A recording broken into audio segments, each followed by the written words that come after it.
We bleed purple, green, blue, black, and gold. Sports 1280, New Orleans. Ladies and gentlemen.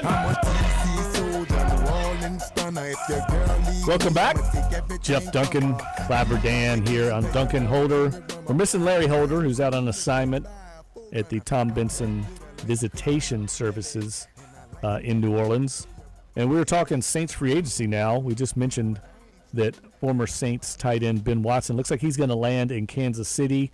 Another report today from Adam Schefter of ESPN that Saints restricted free agent wide receiver Willie Snead is going to visit the Baltimore Ravens today. The Ravens are really in need of wide receiver help. They signed, as you mentioned earlier, Michael Crabtree, former Raiders receiver, who I like a lot. I think he's an underrated player. He's kind of crazy, but he is a good player.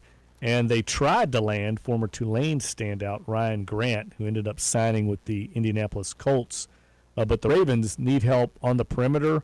And it'll be interesting to see how this goes down because the Saints have tendered Willie Snead, which means the Saints have the right of first refusal. What that means is whatever deal the Ravens offer Willie Snead, assuming they are going to offer him a deal, the Saints have the right to come back and match it and retain his services. But the Ravens, there's a lot of strategy that falls into play when restricted free agents are in the mix. And the Ravens can put in like a poison pill. There's all kinds of ways that they can set up deals to prevent the Saints from matching it. So it'll be interesting to see if they really go hard for Willie Snead. And if Willie Snead were to sign with the Ravens, and I think there's a possibility of that, what is going to happen with the Saints receiver core, Clyde? I mean, when you go down the list here, the depth chart, they haven't offered a tender at all to Brandon Coleman. We all know Mike Thomas is the number one guy, Ted Ginn Jr., the clear number two. But once you get past those two, I mean, you got Tommy Lee Lewis, who really is more of a return specialist, very rarely used in the receiving game. You have Austin Carr, who was an undrafted free agent that the Saints signed last year off. Once the Patriots kind of cut him, they brought him onto the active roster. He didn't really play much at all last year. Just saw a few cameo appearances late in the season. They have Trayvon Doral, former LSU standout, who basically missed the whole last year trying to recover from an injury. Paul Turner, actually a West Monroe native, former Louisiana Tech standout who was signed to the roster in the offseason. He's just another guy in the mix. And then Josh Huff, who's getting ready to serve the first 2 games of the season for a suspension, 2-game suspension for violating the league's drug policy. There's not a lot there. There's not a lot of proven ability once you get past the top 2, assuming that Willie Snead signs elsewhere or Brandon Coleman is not brought back. Right, and I think what's confusing about this situation more than maybe other positions is that all the talk this season was about Willie Snead not being able to catch on, Snead not being involved in the offense, suspension, injury, finally getting some play, finally getting some snaps, but not really having a role in the offense. That's really going to Michael Thomas, Alvin Kamara, Mark Ingram in spots, tight end, whoever, and then, kind of Brandon Coleman in there. And then you get to the offseason and you tender Willie Snead, but then you don't do anything with Brandon Coleman. And now Snead is the one on the visit because you want to see what he can get on the market, but you're not going to do anything with Brandon Coleman, who was one of your top 4 receivers last season. I'm confused as to how, specifically with behind Michael Thomas, and if you want to say behind Michael Thomas really is Alvin Kamara almost, you need to have wide receiver depth, and that's where I really think that in the draft, my biggest thing has been, specifically if you look at the wide receiver sets that the Saints run, whether it's putting Kamara out wide, whether it's using someone to go really, really quick or like quick routes and whatnot, sure-handed Michael Thomas, and then Ted Ginn, who clearly can, even at his age, can still completely breeze by guys, which is amazing to me. I'm never really going to, I don't know why, I just can't forget that touchdown against Carolina, but it was amazing because he just broke off. It was like wide open and waltzed into the end zone, but there's no one else. And what happens if anyone gets hurt? What happens if Michael Thomas gets hurt or Ted Ginn can't go. And that's the thing, is that you're talking about trying to project forward, but you're not necessarily projecting for an injury at a key position like wide receiver for Drew Brees.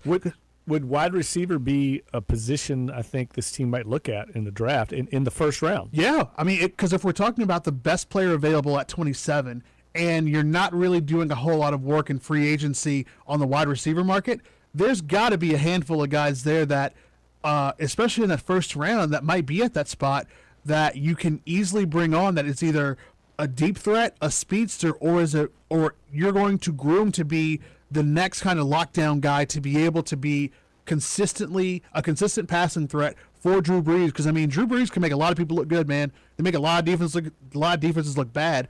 But why has there been? Because we've talked so much about tight end. Talked so much about tight ends and what tight ends do in the offense, whether you need to have a pass-catching tight end that can catch touchdowns in the red zone, Jimmy Graham, in free agency, or going in the draft and looking at Dallas Goedert or Mark Andrews or whoever else. But there has been so little talk about a deep threat wide receiver, adding to a core where you may lose Willie Snead and you may lose Brandon Coleman. Well, I tell you, the two players that I think stand out, if the Saints hold at number 27, two players that I like both of them. They're two different kinds of receivers. Christian Kirk from Texas A&M, LSU fans, SEC fans, quite familiar with Christian Kirk. He's a lot like Ted Ginn Jr. Fast, very elusive, a guy that can play out of the slot, can do a lot of things. Very similar, I think, in some ways to Brandon Cooks to some degree. I like Christian Kirk a lot. He's a leader. He would fit in the Saints lineup right away. I think he would play right away. He's a veteran guy. And then the other guy that's elevated his status perhaps as much as anybody we've seen locally in the last few years is DJ Chark. I mean, there are people talking about him now as a early second round, late first round prospect. 2 months ago, people thought he would be a day 2, day 3 player, but he has knocked the combine out of the park, and he performed really well at the Senior Bowl, I think. And so he's a guy that has elevated his stock. Now, he's a guy that can get deep, but he's not like Christian Kirk at all. He's a different kind of receiver.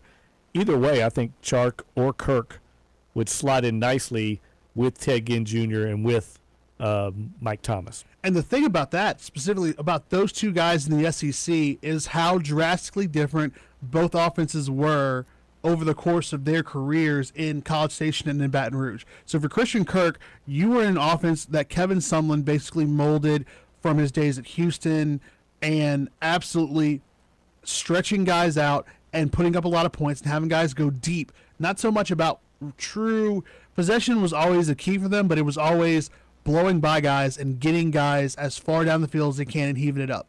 For DJ Chark, the interesting thing about, I think, the arc of his career is that he went from being a guy who they thought that they could use as a reverse screen type of guy to completely changing his game, and that helped with Dan Yetling too, and Steve Ensminger, and bringing guys in that could clearly see his skill set, which for me was not only can he run your slots, he can run your post routes, he can run all the routes that you need, but if you launch it up to him, he's got a shifty quickness, a very underrated quickness that can get by secondaries deep on really, really deep shots, throwing it up. And I think you're right. If you look at both of those guys, those could easily accentuate what the Saints are trying to do, first with Michael Thomas, and then going past that, and then really being a vertical threat down the field for Drew Brees. Well, DJ Chark ran a 4.34 40 at the combine. I mean, that is picking it up and putting it down. He's no longer an unheralded talent when you do that at the combine. No, the thing I like about Christian Kirk, in addition to some of the intangibles I mentioned, he's a leader. He's kind of a team captain type guy, and the Saints love that kind of makeup in their player personnel.